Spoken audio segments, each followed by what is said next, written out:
Before we begin, make yourself as comfortable as you can. Let your breathing slow. Let the day drift a little further away. Tonight's story is waiting for us in the little village of Willowmere, and there's no need to rush. There never is. The Sunday Nobody came to the bakery. Part 1. There was something rather unusual about that Sunday. By 8 o'clock, Mrs. Parker should have been standing at the bakery counter, asking for her usual sourdough. The first loaf had just come out of the oven, its golden crust crackling softly as Eleanor lifted it onto the wooden counter. She reached for a sheet of brown paper without even thinking. Mrs. Parker always laughed when Eleanor wrapped her bread. "It's only going into my basket," she'd say every single Sunday. "And warm bread still deserves wrapping," Eleanor always replied. It had become one of those little conversations that neither of them ever tried to change. Eleanor folded the paper neatly around the loaf anyway. She'll be here in a minute. The little brass bell above the bakery door stayed perfectly still. 8 o'clock came, and quietly slipped away. "That's unlike Mrs. Parker," Eleanor murmured. Still, there was plenty to do. She poured fresh coffee into Mr. Bennet's favorite cup. Every Sunday he arrived announcing exactly the same thing. Just coffee today. Eleanor never believed him. Long ago she'd learned to place 2 warm almond croissants beside his cup before he even walked through the door. Mr. Bennet always looked terribly surprised. "I've no idea how those keep finding me." Yet somehow, both croissants always disappeared before he reached the village square. Eleanor smiled as she looked at the untouched plate. 8:15. The coffee was still steaming. Mr. Bennet hadn't come. She crossed to the window where today's biscuits waited on their little wooden stand. Tiny hedgehogs. Poppy had been talking about them all week. "Can they have little smiling faces?" she'd asked. Eleanor had pretended to think very seriously about it. I suppose hedgehogs deserve smiles too. So every tiny biscuit wore 2 little chocolate eyes, and the happiest smile she could pipe with icing. Poppy always chose the smallest biscuit first. "They get lonely," she liked to explain. The hedgehogs waited patiently. 8:30. No Poppy. No laughter. No impossible questions. Outside, Willowmere was already awake. Mrs. Ivy was arranging buckets of flowers outside the florist. The church bell rang softly across the square. Someone cycled past, balancing fresh milk on the back of their bicycle. Children laughed somewhere beyond the green. Everything looked exactly as it always did. Except nobody had come to the bakery. Eleanor frowned. "Have I forgotten a village fete?" She looked towards the doorway again. By now, another familiar visitor should have wandered in. Marmalade. The bakery's sleepy orange cat visited every Sunday without fail. He never belonged to anybody in particular.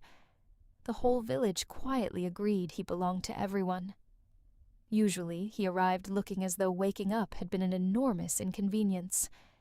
He would stretch across the doorway, blink twice, then claim the warmest chair in the bakery, as if he'd paid for it. Today, even Marmalade hadn't appeared. That was the moment Eleanor felt the tiniest flutter of worry. The bakery had never felt so quiet. Just then, the kitchen door opened. Lucy stepped out carrying a tray of warm cinnamon buns. She looked around the empty bakery, then at Eleanor. "You've noticed, too." Eleanor nodded slowly. "I don't understand it." Lucy smiled in a way Eleanor couldn't quite place. "I think, before you worry any more, you should open this." From beneath the counter, she produced a small cream envelope. Across the front, written in careful handwriting, were just 2 words. For Eleanor. Eleanor looked up. "What is it?" Lucy simply smiled. "I promised I wouldn't say." Curious now, Eleanor opened the envelope. Inside was a folded card. It read, "Good morning, birthday girl. Your first clue is waiting somewhere that smells sweeter than bread. Don't hurry. Everyone is exactly where they should be." Eleanor couldn't help smiling. My birthday. She had almost forgotten. Lucy folded her arms. "I don't think the village has." "So, where smells sweeter than bread?" Eleanor laughed. "The florist." Mrs. Ivy looked up the moment Eleanor arrived. "I was wondering when you'd get here." "You were?" Mrs. Ivy nodded as though this were the most ordinary thing in the world. She handed Eleanor a single white peony, wrapped in soft ribbon. "I've been asked to give you this. And this." Another envelope. Inside was another note. "Take the long way to the tea room. There is no rush today." The little cream envelope rested lightly in Eleanor's hands. She read the note once more. "Take the long way to the tea room. There is no rush today." A small smile appeared on her face. "Well, that's certainly unusual." Normally, Eleanor would have taken the little lane beside the bakery. It was quicker. After all, there was always somewhere to be. Bread to bake, customers to greet, tea to pour. There was always another loaf waiting for the oven. But today, the bakery was strangely quiet. For the first Sunday in years, there was nowhere she needed to rush. She tucked the note safely into her apron pocket and turned towards the longer path. If whoever had planned this morning wanted her to slow down, perhaps she should. The morning air carried the gentle scent of fresh grass and warm bread drifting from open kitchen windows. The village looked exactly as it always had. And yet, without baskets to carry or customers waiting, it somehow looked completely different. She noticed ivy climbing across old stone cottages, tiny purple flowers peeking between the cobbles, a little robin hopping confidently along a garden wall as though he owned the whole village. Someone had placed a bowl of fresh water outside their gate for passing dogs. Mrs. Henderson was watering her lavender. She looked up and smiled. "Morning, Eleanor." "Morning. No baking today?" Eleanor laughed. "Apparently not." Mrs. Henderson looked as though she already knew the answer. "I've always thought Sundays should be slower. I suppose I've forgotten how. Then today seems like the perfect day to remember." Eleanor smiled to herself as she continued walking. Perhaps Mrs. Henderson was right. Perhaps she had forgotten. The little lane curved gently past the old bookshop. Its windows were filled with faded maps, well-loved novels, and tiny painted teacups. The owner was carefully arranging a display of children's stories. He looked up, tipped his cap, and smiled. "No deliveries today?" "No." "Well then, I hope wherever you're going is lovely." "So do I."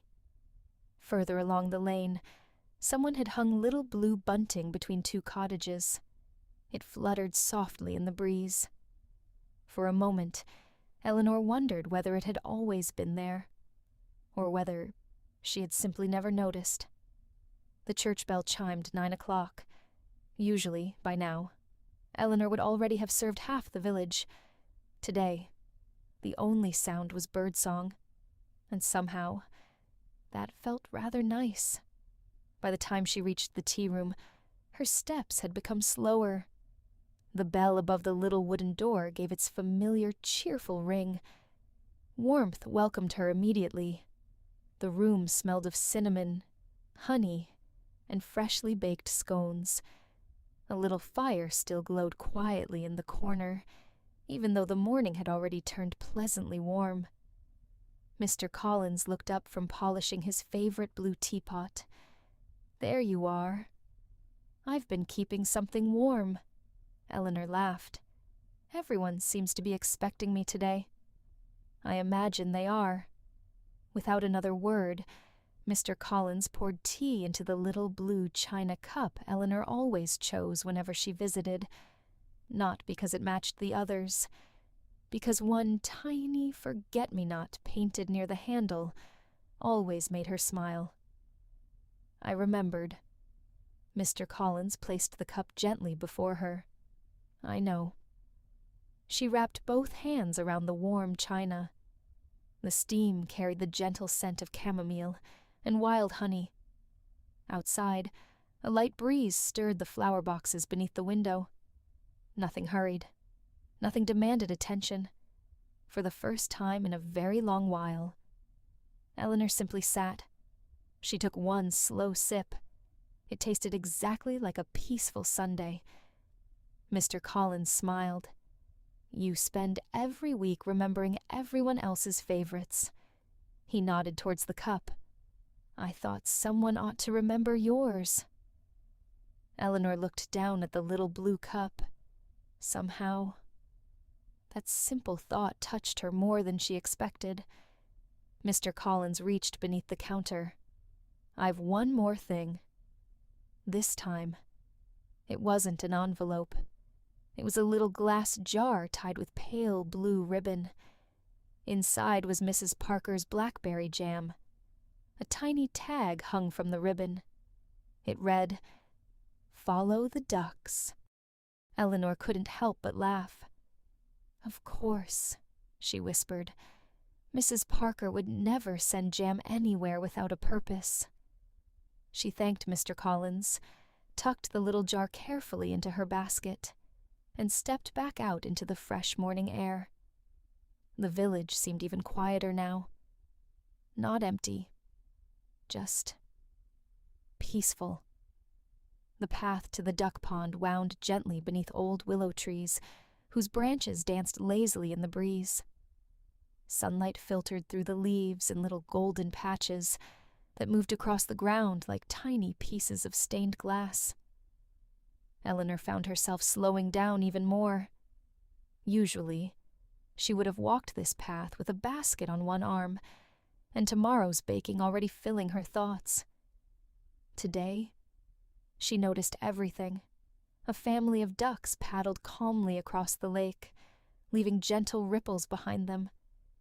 Dragonflies skimmed across the water so lightly they hardly seemed to touch it. Somewhere in the reeds, a frog gave a contented little croak before disappearing again. The air smelled of wildflowers, fresh water, and warm sunshine. She smiled. "I've walked this way hundreds of times. So why does it feel as though I'm seeing it for the first time?" As she reached the old willow tree beside the pond, something caught her eye. A little wicker basket rested beneath the branches. Inside was a small pot of creamy farmhouse butter, wrapped neatly in linen. Nestled beside it was one final note. Eleanor unfolded it slowly. "Bring the bread. Bring the jam. Bring yourself." She looked up. Across the lake, carried softly by the breeze, came the sound of laughter. Not loud laughter, the kind that belongs to people sharing tea together on a quiet Sunday morning. She followed the sound. The path curved gently around the edge of the lake, before opening into a wide meadow, filled with wild daisies swaying in the wind. For a moment, Eleanor simply stood still. A long wooden table stretched beneath an old oak tree. White linen fluttered softly in the breeze. Tiny glass bottles filled with wildflowers caught the morning sunlight. Fresh strawberries spilled from little wooden bowls. Honey glowed like liquid gold. Warm cinnamon buns rested beneath embroidered cloths to keep them cozy. Several loaves of fresh bread waited in wicker baskets. Steam drifted lazily from blue teapots, and right in the middle of the table sat an empty chair. Her chair. Then she saw them. Mrs. Parker was the first to wave.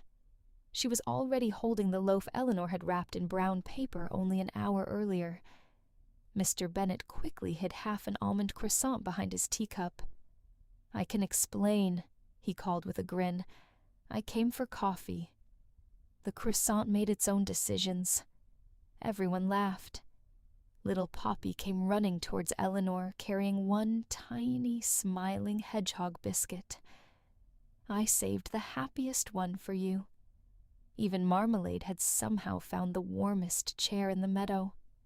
He opened one sleepy eye, decided everything appeared to be in order, and promptly went back to sleep.